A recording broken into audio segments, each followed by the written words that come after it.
This morning, police are investigating a string of deadly shootings at 3 massage parlors in and around Atlanta. In all, 8 people were killed. Officials say 6 of them are believed to be Asian women.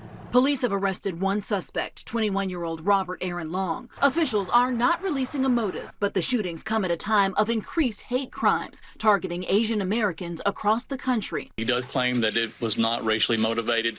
He apparently has an issue, what he considers a sex addiction, and sees these locations as something that allows him to go to these places, and it's a temptation for him that he wanted to eliminate. He understood the gravity of it, and he was pretty much fed up and kind of at the end of his rope, and yesterday was a really bad day for him, and this is what he did. This is truly horrifying. 8 people dead, 6 of them Asian women. And soon we'll learn all about them and who they were in life, but all we know right now is that they are dead, and a 21-year-old white man with a gun killed them. And what's been sad about the story is not just the loss of life, but all of the auxiliary things that have been happening around the story. You know, like one of the first things that's been the most frustrating for me is seeing the shooter say, oh, it wasn't racism, it was sex addiction. First of all, you, man. You killed 6 Asian people. Specifically, you went there. If there's anyone who's racist, it's a mother who kills 6 Asian women. Your murders speak louder than your words. 6 Asian women were killed. And you know, in a way, what makes it even more painful is that we saw it coming. We see these things happening. People have been warning. People in the Asian community have been tweeting. They've been saying, please help us. We're getting punched in the streets. We're getting slurs written on our doors. We're getting people coming up to us just saying, thanks for COVID. Thanks for spoiling the world. Thanks. We've seen this happening.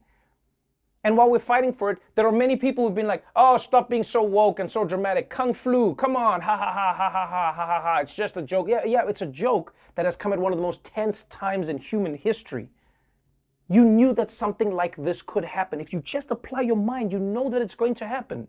This guy didn't go and kill these women by mistake. It's like he knew what he was doing. And it's so frustrating to see this keep happening in America over and over again. America sees things coming. It knows something is going to happen, but it does nothing to stop it. But then is all in on saying, oh, so tragic. Oh, so who could have predicted this tragedy? Anyone who was looking at it could.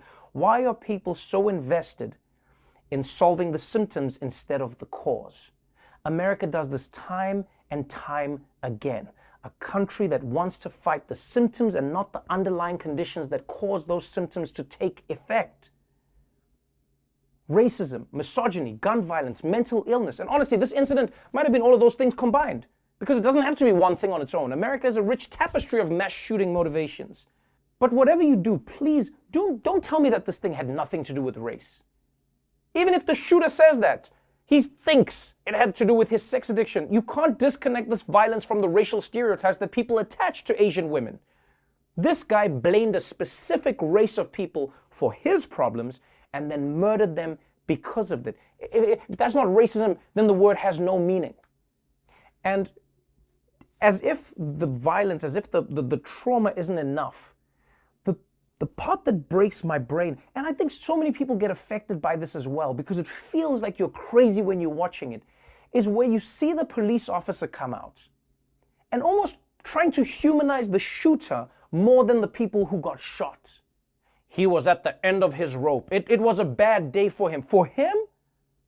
Yo, yesterday was a bad day for him? No, yesterday was a bad day for all the people who lost their lives.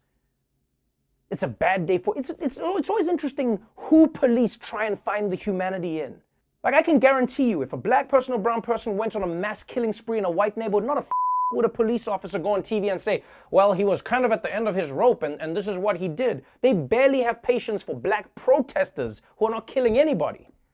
And the frustrating thing is that it did not have to happen. It does not have to happen. From the top to the bottom, the politicians who are going to cry now and say, oh, we're so sorry. Yeah, but when it's happening, when politicians are out there saying Kung flu and all of these, what are we doing then? We can all do something to try and fight against this. We can't stop every evil person. Please, I'm not saying that. No, someone's going to be like, oh, there's always going to be evil. Yeah, but you know what we can try and do is create an environment where we're not letting specific people be targeted because of the color of their skin.